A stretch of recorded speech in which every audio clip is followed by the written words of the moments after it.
Welcome to WitchLit, a place to talk about the craft of writing and writing the craft.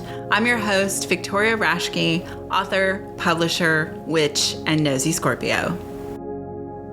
Sam Thompson, or Bo, has been a practicing pagan since the 1990s. He is past vice president and president of Triad Covenant of Unitarian Universalist Pagans and is a Reiki master teacher and certified Great Life coach. Sam learned primitive blacksmithing around 2012 and took to it like a duck to water. He teaches both primitive blacksmithing as well as magical blacksmithing in the foothills of North Carolina. The focal point of his work is on the magical part of blacksmithing, and he is currently a full-time magical smith. Being a priest of the Morrígan heavily influences what he does, and his smithy is dedicated to her. He is a proud Army veteran and the author of Metal Never Lies. Sam Thompson, welcome to WitchLit. Woohoo! Yeah. Well, great to be here. Thanks for inviting me. This is awesome. Oh, thanks for coming on. So I think we're going to talk a lot about metalsmithing, but before we get to that, our first question for everybody is why write in this era of social media and, thousand podcasts? Why write? Why still write books? I don't have a clue. I was just doing what I know, right? It was not something that I wanted to do. It was something that I was given a polite suggestion. For those that can't see, I did air quotes. Polite suggestion is where my deity, the Morrígan, has requested something of me, and I deem it more as to me, it feels better if it's politely suggested versus dictated. Mm-hmm. So I just say polite suggested. Because as I was started getting into metal magic, and I was doing this work for other people, and I was finding these little nuggets that were laying around as I was doing the work.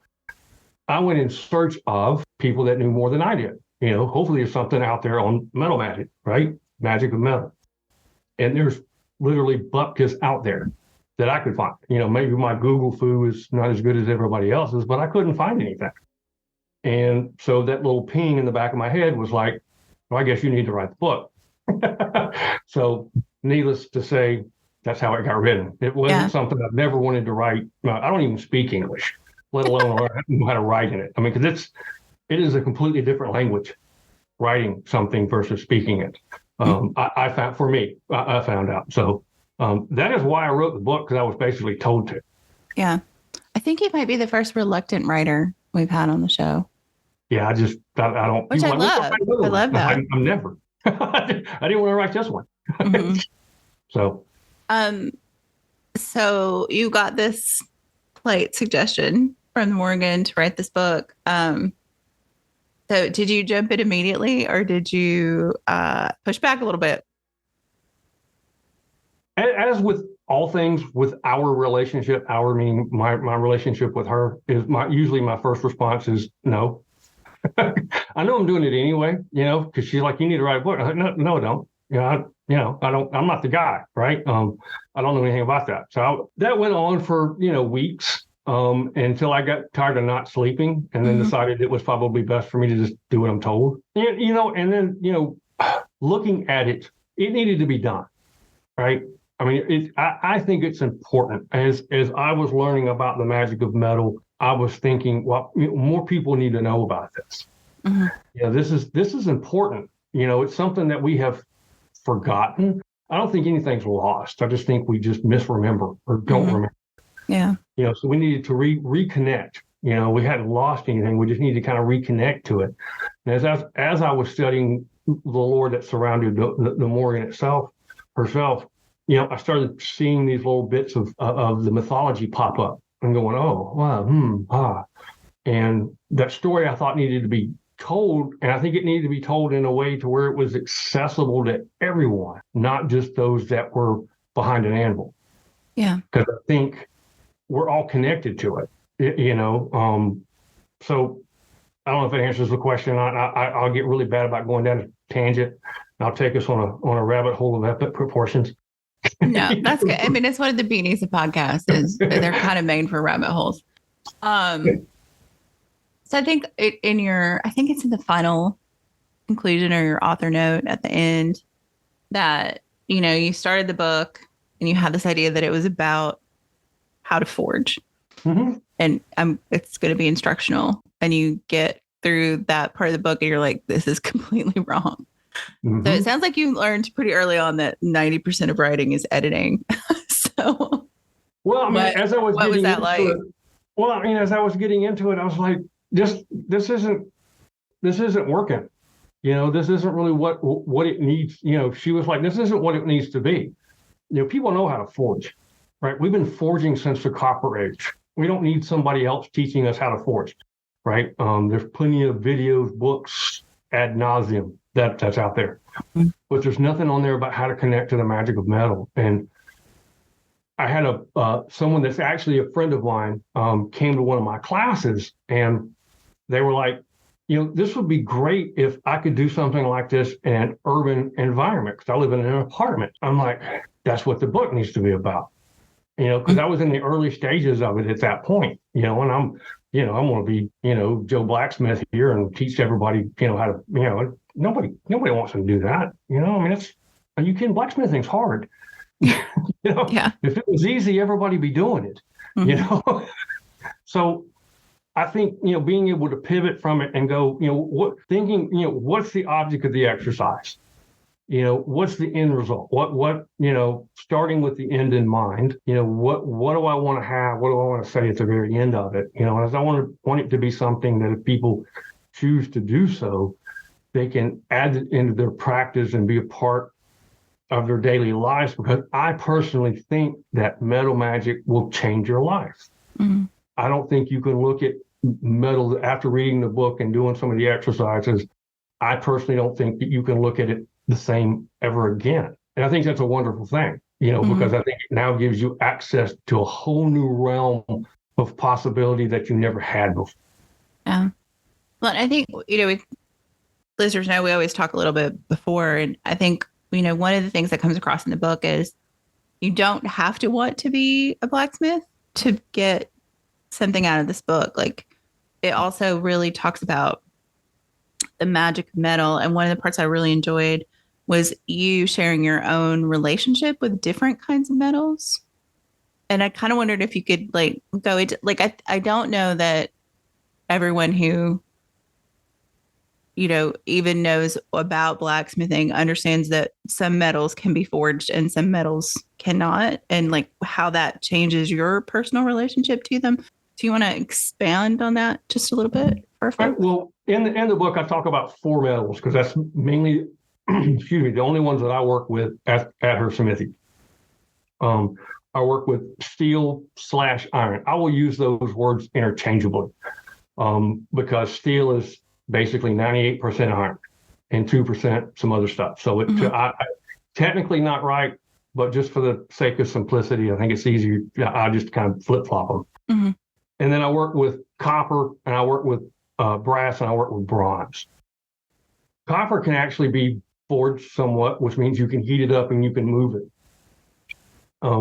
Bronze and brass, as far as my limited capabilities, because I've only been doing this a decade. I'm not a master smith. I'm not a guru on the subject of smithing at all.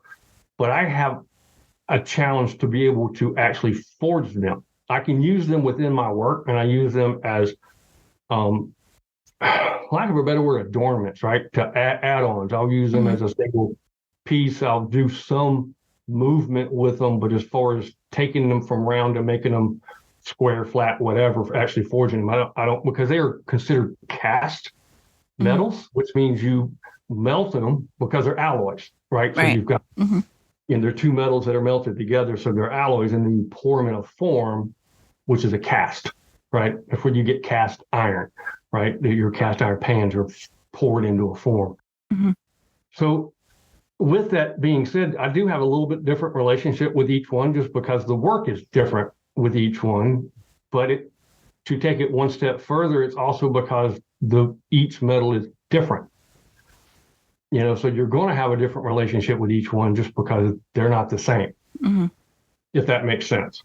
No, it makes sense to me. I mean, it's like someone who works with plants or crystals or rocks, or my cat's making his presence known. I apologize. I think that makes sense to me, that if you were an animist, then you accept that these things would be different, right? Very much so. And I think they very much have to me, have very distinct personalities. Mm. To me, starting with the Copper Age, I always kind of get the feeling the copper is having this gentle wisdom to it. It just it's gentle. There's a healing element of it, depending on what where you are in the world. It's how it's used. But for the most part, I think it's very naturally healing. I like it. I always kind of looked at it as being kind of, I don't know, lack of a better word, blood of the earth, because you can get it to a particular temperature and it actually takes on the color of blood, depending on how you heat it. And then we get into, the Bronze Age, which is a mixture of copper and tin, right? And it gets really shiny. You've heard bright as bronze. Mm-hmm. Those that know any of the Celtic mythology, I always kind of equate bronze with the god Lu. It's just very, here I am to save the day kind of thing, very bright. Mm-hmm. It's just, you can't miss it, right? I mean, bronze is just there. But bronze also has that very, it is very kind of sturdy. Mm-hmm. It'll withhold force, right? So it takes a licking, so to speak. Mm-hmm. And then you get into brass, which I think people overlook brass. I think brass gets a bad rap. I love brass. As we were talking earlier, I look at brass as kind of like my favorite uncle. Brass is just very utilitarian, right? You see a lot of it in marine uses, right? Boats, vessels, bells, rudders, propellers, all this kind of stuff. In my home, we use them a lot for like candle dishes and that kind of thing. Mm-hmm. Brass to me is just very utilitarian. It has that, just pickup truck. It has a lot of uses, and it's very morphing, because I think a lot of times you can't even see brass until you look for it. Sometimes it just kind of seems to fade into its surroundings. Yeah. Then of course you've got iron, and iron's just, it's, to me, iron is laser-like focused. It has one job. It's very strong, it's courageous, it's dependable. But it's not it can do a lot of different things, but it individually can only do one thing. Right. Is how I look at it.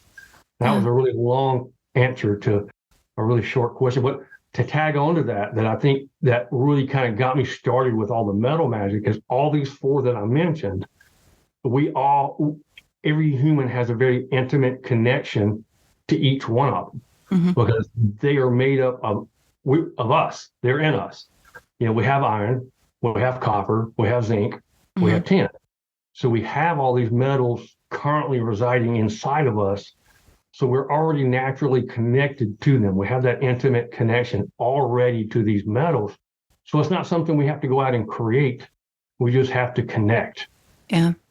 Yeah, I really like that. And it's interesting. I mean, I've talked about this on the show, and you and I talked before that. I was a chef and culinary instructor for a long time. And, I still cook a lot at home. And it made me think about, especially when you talk about, there's so many different kinds of steel, right? Like my pots and pans and my knives, and how they're different based on, my French steel pan is very different than a cast iron pan, which is very different than a stainless steel pan. And they have certain purposes and certain personalities when you're using them, and the difference between a carbon steel knife and a stainless steel knife, and how you have to care for them and what you use them with. And I was like, yeah, I mean, I guess, we do it's almost, I don't know. There's a great podcast about plant blindness, how we just forget that plants are out there. And I think we're that way with metal. I think you're right. Yeah.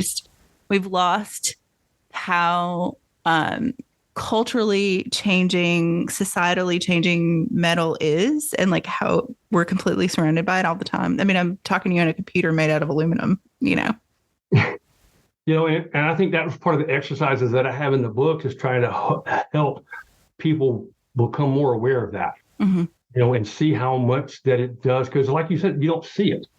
It's like, if you take a room in your house just like it is, and you just rearrange it. You don't add anything to it. You don't take anything from it, but you just rearrange everything in it. Now you've got a bunch of brand new stuff because you're looking at it in a different way. Right. Yeah. So I'm curious. There's a lot of metals you don't talk about in the book, like, because they're not ones you work with. But I do think about like how much we are surrounded with things like aluminum and nickel, and because there's just so much of like modern stuff is made out of those. Mm-hmm. Like, do you also have relationships with those, or do you really just kind of confine your magical work to the four you work with? I pretty much confine myself to what I work with. And that's more because I'm real simple-minded, and it's just easier for me to, narrow it down, stay within my lane, so to speak. And this is what I work with, and it's what I have a relationship with presently. Doesn't mean that I'm not going to branch out, because I do have aluminum and some of these other metals that I do have on site at the smithy, but I just haven't had enough time to work with them to form that relationship that I feel comfortable speaking about. Yeah. Right. No, that makes sense. I don't want to be one of those people that talks about things they don't really have a lot of knowledge on. Right. So I respect that a lot, actually. For the say, I ain't the guy. Just talk to me about these four and I can work with you. But other than that, I ain't the guy. Yeah. So one of the other things that you do is you actually bring people out to the smith to learn foraging. Started to say foraging because I think now I have plants on my brain. It's funny how close those words are. But so what is that like actually having people out there, like either for the first time or people who may come in knowing something? Like, what is that like as both a teacher and a magical practitioner to bring people into that space? Well, I think one of the cool things about it is I've had people that have come out that have blacksmithing experience, and it's still going to be something completely different. I do what I call primitive smithing. And when I teach blacksmithing, I teach two different types of courses, one on primitive blacksmithing. And what that is basically we learn it old school, right? We will literally make bellows, dig a hole in the ground, and forge. Because my thought is I want to be able to give someone a practice that they can take with them. I don't want it to be something that somebody comes and has an experience, which is all well and good and really cool. But if you want to expand on the experience, if you don't have anything that you can do it with, you're lost, right? So as long as you have a shovel and some dirt that you can dig, you can forge. We've been forging as a species since the Copper Age. And it ain't changed none, really. You get it hot and you hit it hard. That's pretty much the principle of it. And we use wood because we basically create our own charcoal as we go. My personal forge is a charcoal forge, to where I actually make charcoal here on site, here on the land. And I make my own charcoal that I use in my forge. Yeah. Because I think for me, it's important, if I'm making magical tools, to be involved in the whole process. I don't want to go buy coal. And this is a personal thing. This is not a judgment on anybody. It's just from my work. I want to make sure that the integrity of it is really important to me. And I want to make sure that I know where the wood comes from. It's not fallen. It's leftover, right? So it's scrap. So the wood that I use is already fallen. It's already down, or it's scrap wood that I used to make charcoal with. I used to, use to even create the fire to make the charcoal is all scrap wood or already fallen trees. To that part, to the metal that I use is pretty much, it's upcycled. I don't, 98% probably the metal that I use in my smithy is somebody's junk, right? I've literally gone to the scrapyard and somebody's gifted me that didn't need it anymore. It's not new, right? So it has a life, or has had a life. And I think that to me is very important, because when I'm putting that type of work and time and energy and effort into, for instance, your magical tool, I want to have as much control of the surroundings as possible to give you the tool that you deserve. Because I look at when someone gets a tool that I've made for them at commission, because most of my work is commission work, that it is a legacy item. It's not just a widget. It came off a production line. It has a life of its own. 'Cause I am an animist, so it does have a life of its own. Right. And it's something that'll be a legacy item for you and generations to come, is my thought. Yeah. And then the magical, to get back to your question, I'm sorry, I got on around. Oh, no. And then the magical part, because these are weekends, right? People come in on a Friday and they leave Sunday. And I've had people come from literally all over the country, Washington State, Illinois, Maryland, and I'm in North Carolina, right? People have come from all over the country to take this. The magical class is a little different because we focus more on the forge work.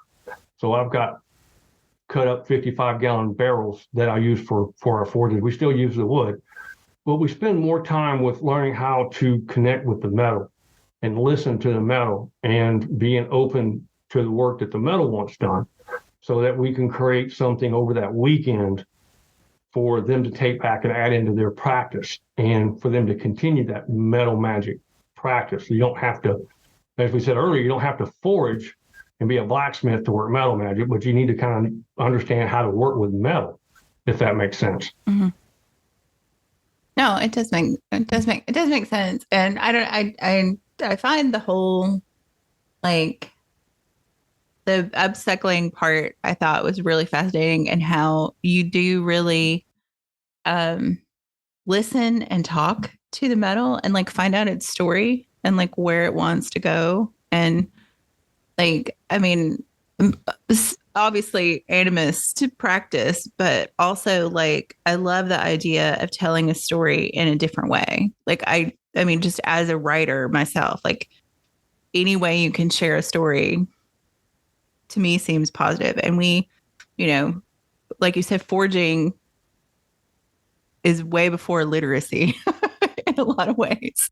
So I think, I don't know, I'm just fascinated by that. So like, I guess what for you, I mean, have there been experiences with these pieces you worked on that just surprised you, or like kind of like, what's that like talking to metal? I think one of the first times that I got, and it started clicking, right? Because I'm kind of daft at times, and it takes a little while for me to kind of, the light bulb to go on. I think you sell yourself short, Sam. I think you sell yourself short.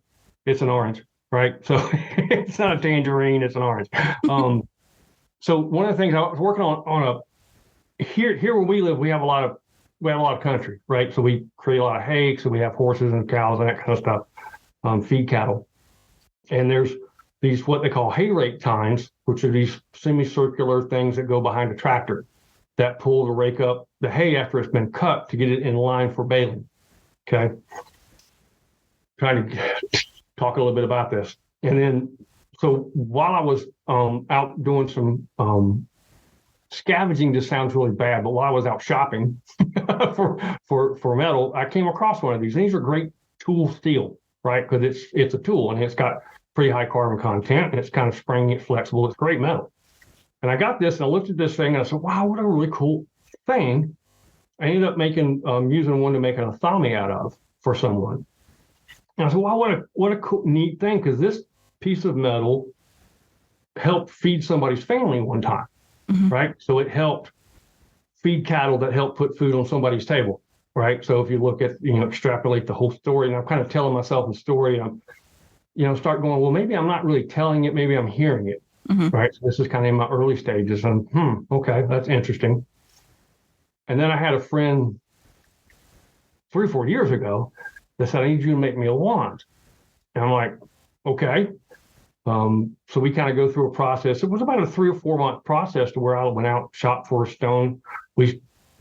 They're in a different country, so we were shopping together via the internet, the magic of aluminum, as you say, right? And we're shopping for this, and we go to make it, and she's like, I kind of want it like this, and these are kind of how I want it to be. And I'm like, okay, well, just so you know, once I get forging, it's kind of all bets are off, right? So it'll be kind of how it needs to be.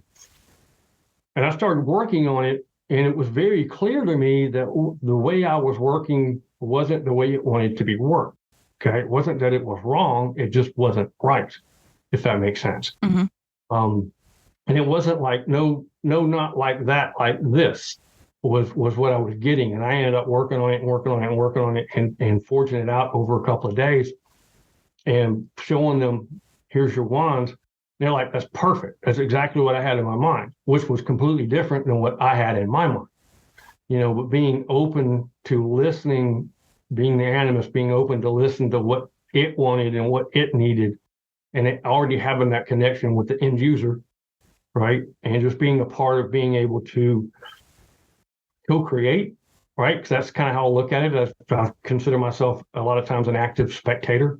I just kind of show up and pay attention and let go of the outcome, because I've learned that it knows more about what needs to be done than I do. I ain't that smart, but it kind of already knows what needs to happen. And that was the first time that I went, all right, there's something here.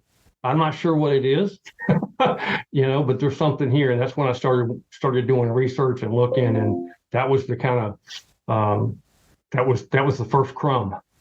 Yeah. Oh, interesting. Do you think that you brought that, kind of, I guess, almost mindfulness really to the work of writing the book too? I was asleep most of the time I wrote the book. All right, so this is how it got. A lot of it got wrote. I was putting it off, and we'll be perfectly honest, because it was very intimidating to me. Barely have a high school education. Went to college long enough to know that that wasn't my thing, right? Flunked out, to be honest, right? Because I went to school in a really small town. There wasn't a whole lot. Education wasn't a high priority at school, right? So I was really intimidated by doing it. So as as I do sometimes, I just kind of put things off, and hopefully, you sweep it under the rug long enough, it'll go away, which is not at all what happens. But it grows horns and scales. Yeah, I just but still, I know that. I know that, but it still doesn't make it different. And I kept coming up with the excuse of I just didn't have time, right? I'm working. We have quite a bit of acreage here, and we've got, we're working on being self-sufficient, and my wife's an herbalist, and there's a lot of herbs are growing. There's a lot of work to be done here, right, on our land.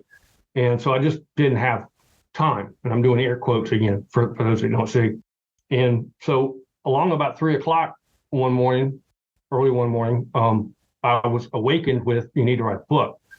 I'm like, I'm sleeping. She said, well, no, you need to be writing. You didn't write today, so you need to write now. You're not doing anything now. How about now? Mm-hmm.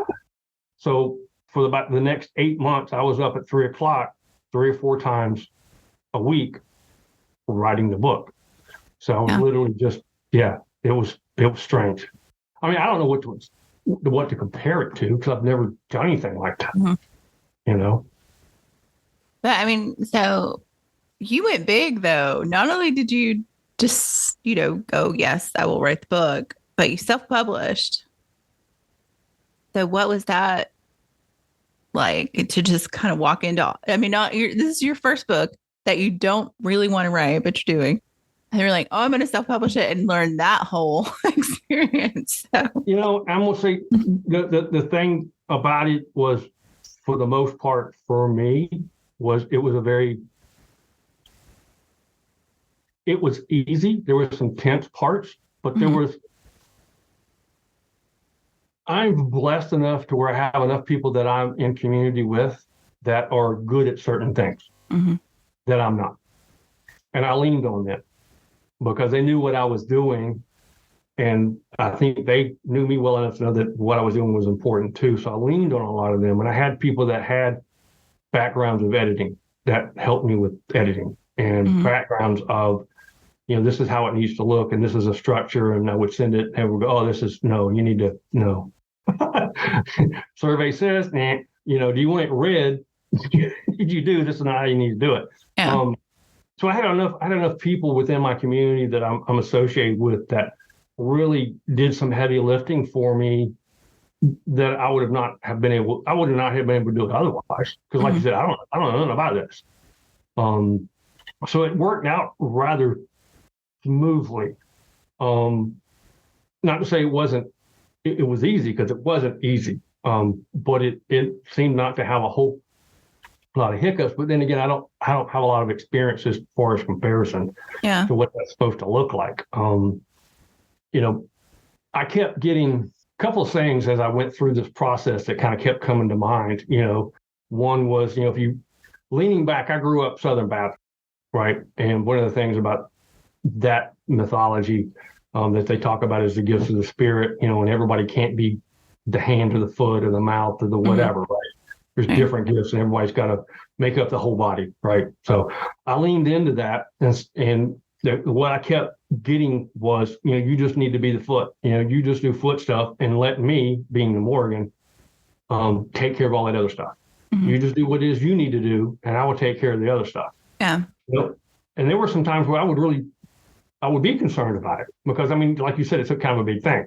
It's nothing like going out full bore, so to speak, and go, here I am, and all my ignorance, and, better be thoughtful, right?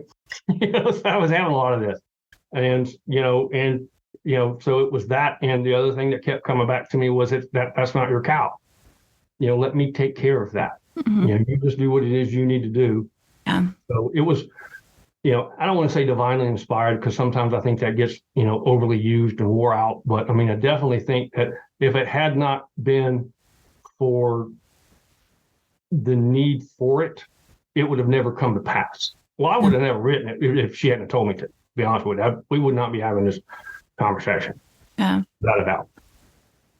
Did you think of like shopping it around to a publisher, or was it just like, no, we're going to go self-publish from the jump? No, it needed to get out. I didn't have time. And I have enough friends that are published that work with publishers, and I heard all the nightmares, and I'm like, I don't have that. I don't have the time to do all that. And, I'm being told to get it out. I'm getting it out. And once I get it out, I'm going to do my part to make it work, which is, being invited by wonderful people like you to talk about the work. But other than that, I'm just doing what I'm told. I know it sounds kind of silly, but, it is. What happens if she tells you have to write another book? No, that'll be the first thing I say. But then I'll write one, but because I know, that's just kind of the relationship that we have. But, I don't, as of right now, I have no expectations of writing another one. Yeah. I don't know.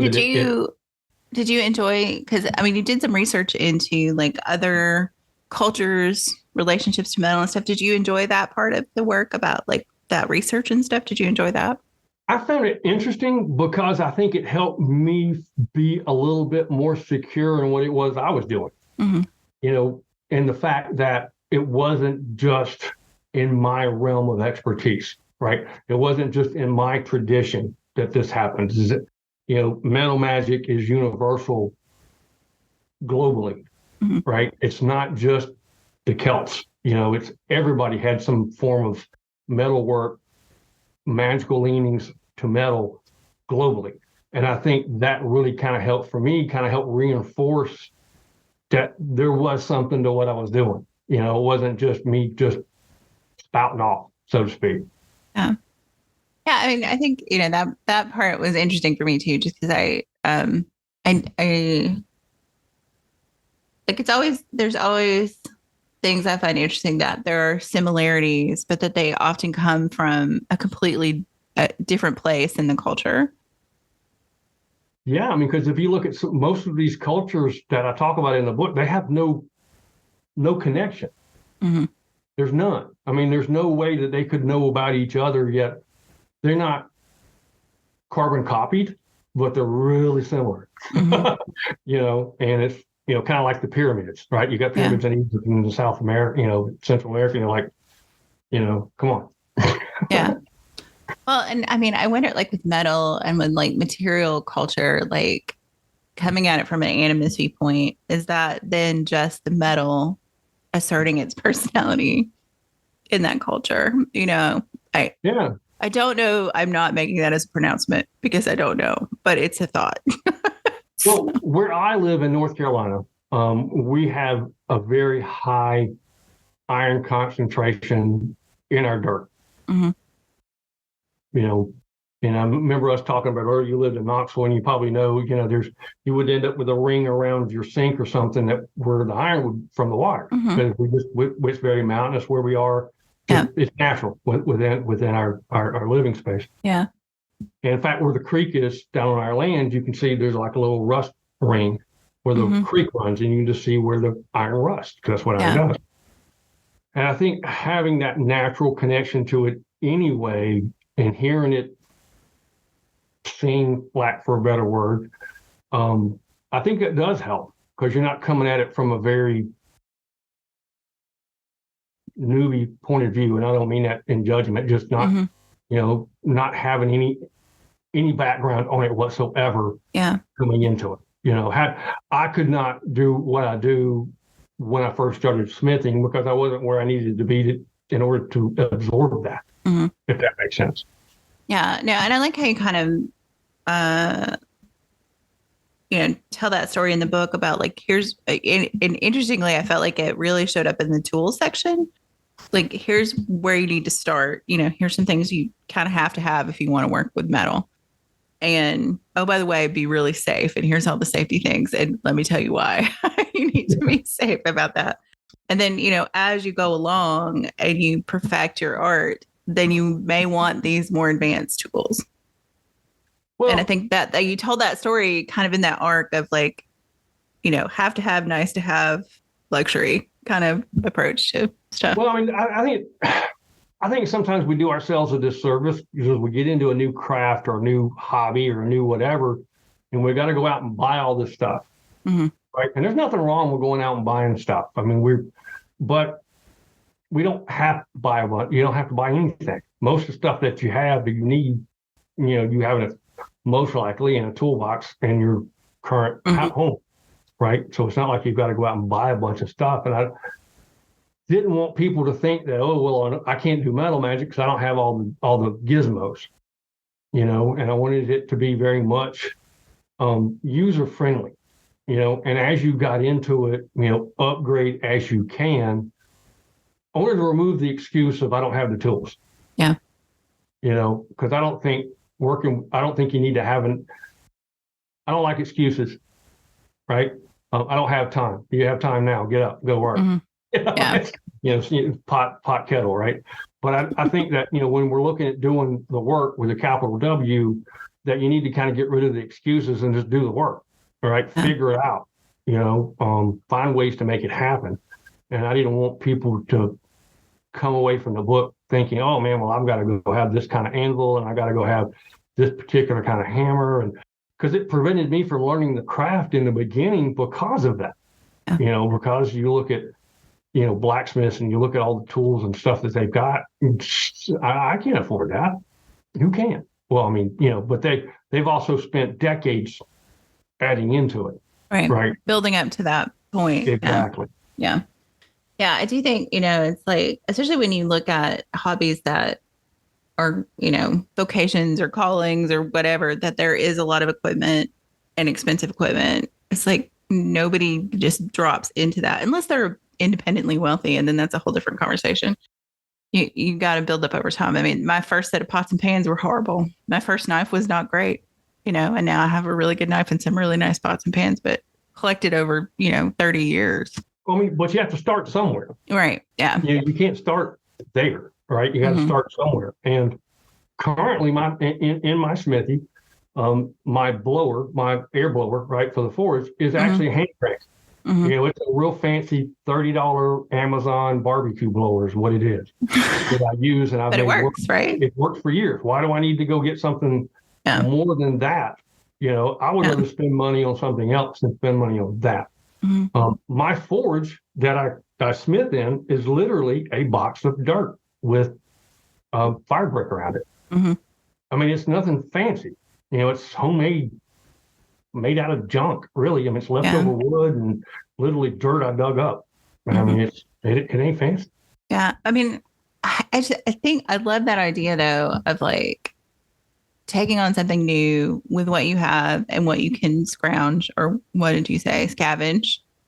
I do kind of like that sometimes. I know I learned, my parents owned a craft shop when I was a kid. So I got to learn like macrame, and it was 70s and 80s, so I learned all those like home crafts, how to make silk flowers, all this random stuff when I was a kid that I just had kind of given up as an adult, and decided to get back into embroidery that I had learned as a kid. And I had some of the contents from my mom's house that she had kept from the craft store. So I had some stuff to start with. And then when I told friends what I was doing, they would go to thrift shops and find like somebody's hoard of embroidery floss, that they were not an abandoned project, something. So I was like, oh, well, I can do this and not spend a dime, basically. I think the only things I have purchased are carbon paper to transfer designs onto the fabric and some new needles. I think that's it.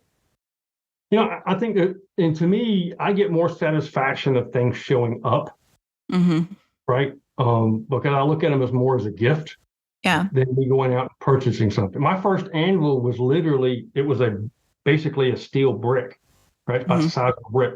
I love that story. It was a doorstop, right? It was a doorstop. That was my first anvil, 10, 12, however many years ago that was. That was my first anvil. It was a doorstop. And then I upgraded because I got ready to, I need something different. I started looking, and months or so, something showed up. And, then, 4 or 5 years ago, I started looking again, and something showed up. And it's, I appreciate it more now than I did then. Or if I would have gotten what I have now, then, I appreciate them more.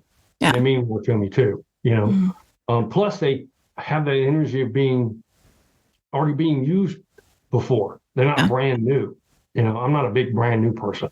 I like things to have some character, have a previous life that I can kind of add to. Yeah. But that's me.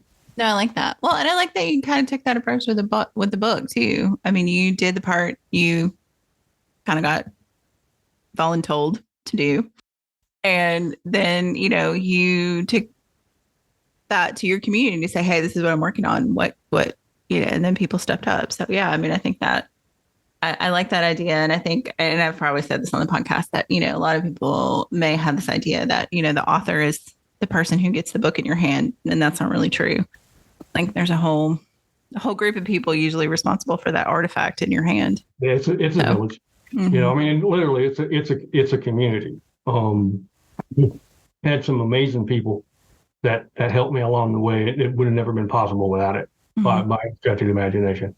Yeah. Like I said, it wasn't something that I wanted to do, and it's probably a good thing because I would have had a lot of excuses not to finish. I don't know how to do that. Don't worry about that. I'll handle that. And somebody would pop up, hey, when you're ready, I'm here. So that's awesome. I had a lot of help along the way. Yeah.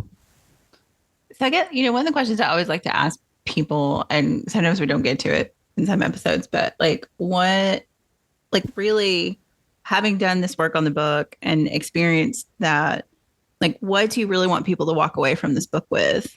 Like when they read it, like, are you minting blacksmiths or are you minting? What is the goal? I think for me, I would be absolutely tickled, thrilled to death if people would walk away with it with a newfound respect for their environment. To know that they have a complete most likely new set of allies that they can work with to aid them in their work. And that's, and I think nothing else, if they just reconnect to a part of themselves, because to me, metals, for me, it has become that. It's a reconnection of me. It's an ongoing part of me. Now I get in my car, and it's 2,000 pounds of steel, and copper and a bunch of other stuff. And now I have something new, versus it's just mundane. I don't even think about it driving back and forth to the grocery store.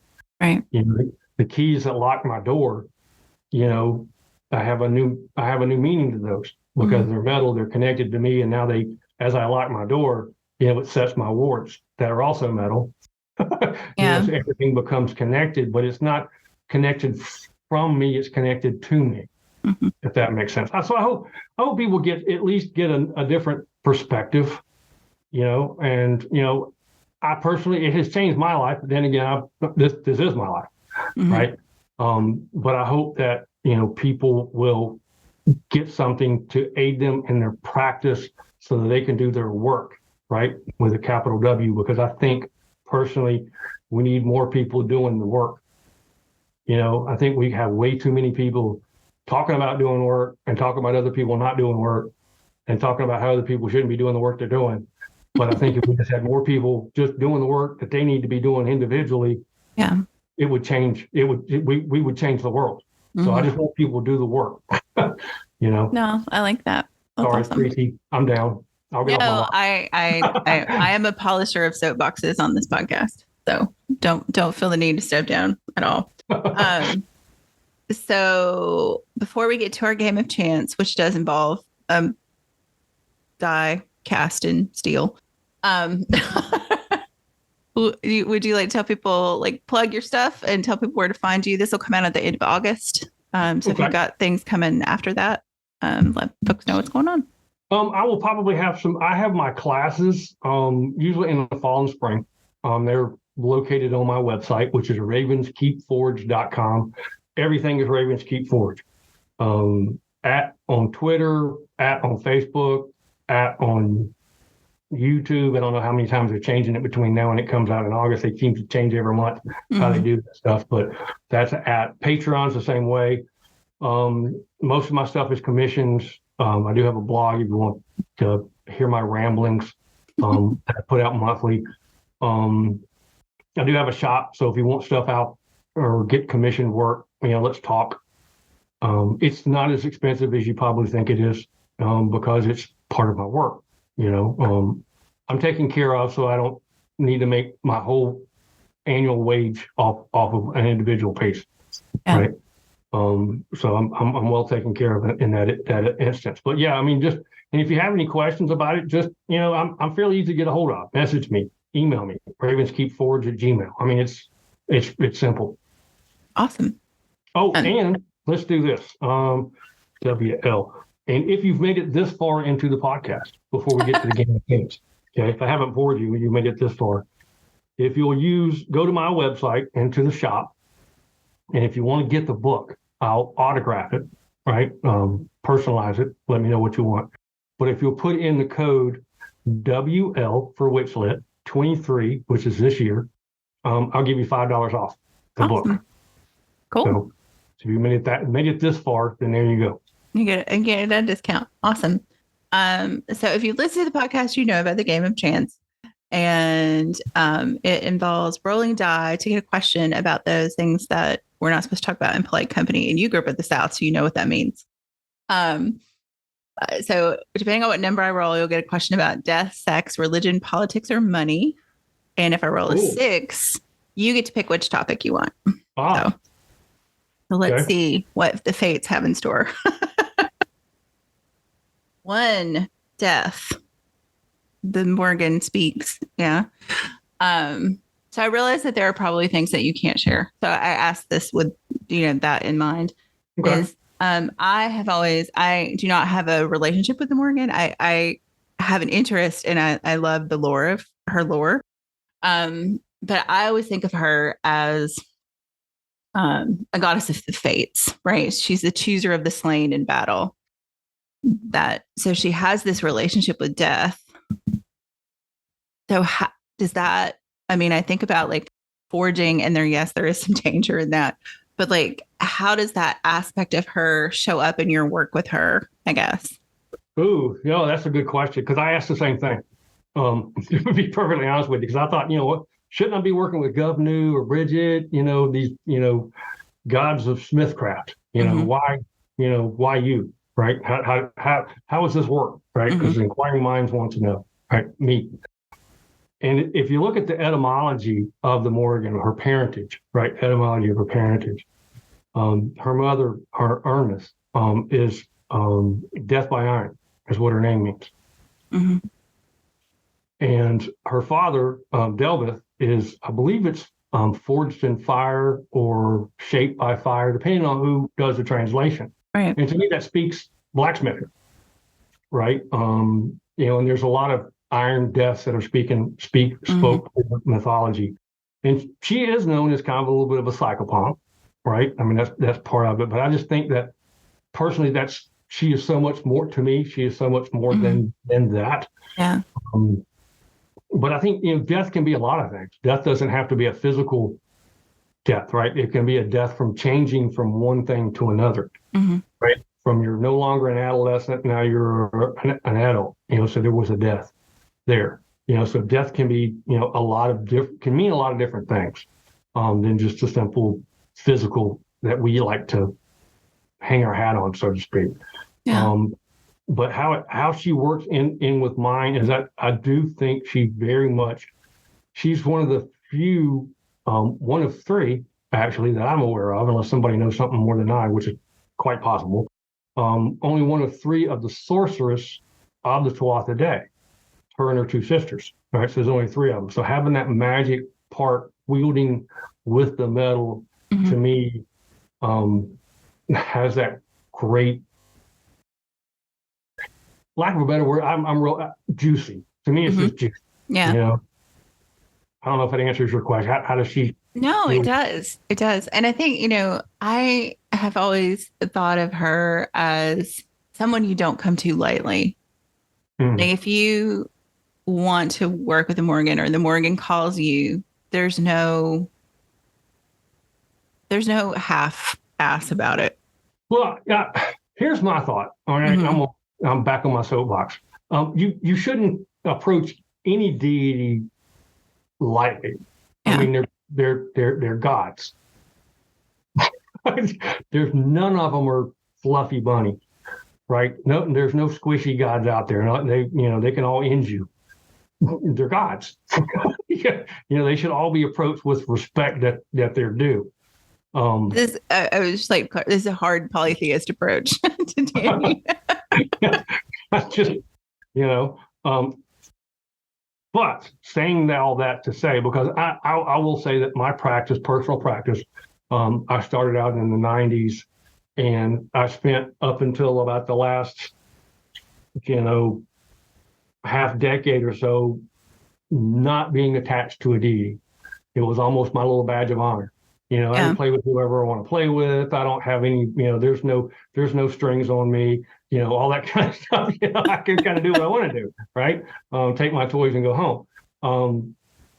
But with any deity, I think that you need to approach the relationship with reverence. And here's, I think, is the key that we forget. And I think we have, this is a judgment. We have forgotten to have relationships. Okay. It's a relationship, whether it's a relationship with your magical practice, it's a relationship with the metal work that I do, it's a relationship with your deity, right? And it works both ways. You cannot treat your deity like a vending machine, okay? You can't just put tokens in there and get what you want. It does not work that way, okay? A relationship is a relationship. It should be probably the second most important relationship that you have, other than your significant other, your partner, whatever. You need to nurture it. You need to take care of it, and you need to just embrace the suck, because it's going to be hard. I can imagine, no matter who you work with. Okay, hearing others that are dedicated to other deities, there's no easy path through life. Right? It's not how that works. You don't grow unless you're in pain. Growth is a struggle.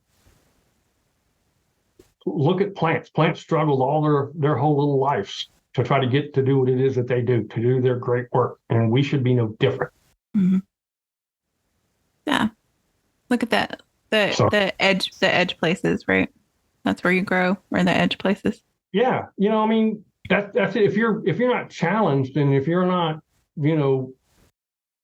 having to exert some extra effort and having to change the way that you think, having to change the way that you do things, you aren't growing. You're existing. And you're not. If you're existing, you're not getting any better. You're not really doing anything. You're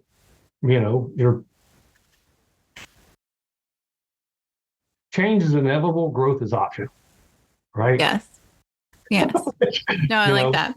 I mean, it seems really simple and kind of like, trite, but no, I think it's true. No, life's hard. I mean, really. Yeah. I grew up Appalachian, right? So, I have a little different thought process because I grew up before the internet, right? I grew up, where I grew up, we had no power, we had no telephone, we didn't have all these things that we have now. I just didn't have it. My graduating class was less than 70 people.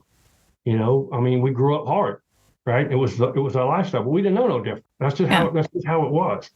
And I think I have the blessing of growing up that way to now understand that, if I can survive that, then this is easy. Yeah. Right. But it doesn't mean that I still don't do the work. I'm not there yet. Yeah, there's so much I need to know, so much I need to do, so much growing I'm still doing because I'm constantly going through it. Right. But that's part of the beauty of life. Right. It's not boring. That's awesome. I know. No, I think it's good. I think it's a good place to kind of end on like, hey, go out there and grow. Go grow. Go do your work. Go do your work. Yeah. Go do your work. Just do the work. Yeah. Awesome. Pretty much said that's all I have to do. Just do the work. Yeah, just do the work. It ain't hard. Just do it. Work itself may be hard, but it's deciding to do the work is exactly the easy part, right? And just like I said, just think of the things that we can accomplish if we all spend time on figuring out how to make it work instead of figuring out what happened. Yeah. We're figuring out whose fault it is. Pardon my French, who gives a shit? Right? Now what do we do? Let's do the work, correct it, and learn from it, and let's not do it again. I like it. Well, awesome. Well, Sam, thank you so much for coming on and for sharing this book. And I hope people will pick it up. Me too. And I hope they'll go do the work. Yeah, go do the work. My new tagline, just do the work. Awesome. Thank you. WitchLit is a production of Thousand Volt Press and is edited by Julian Rashke. Our intro music is Cosmic Glow by Andrew Kay, and our outro music is Voices by Alexander Shanekar. Transcripts and all our previous episodes are available at witchlitpod.com, and you can follow us on Instagram at witchlitpod. Please help other witches find us by leaving a rating or review wherever you listen to podcasts. Thank you for listening to and reading WitchLit.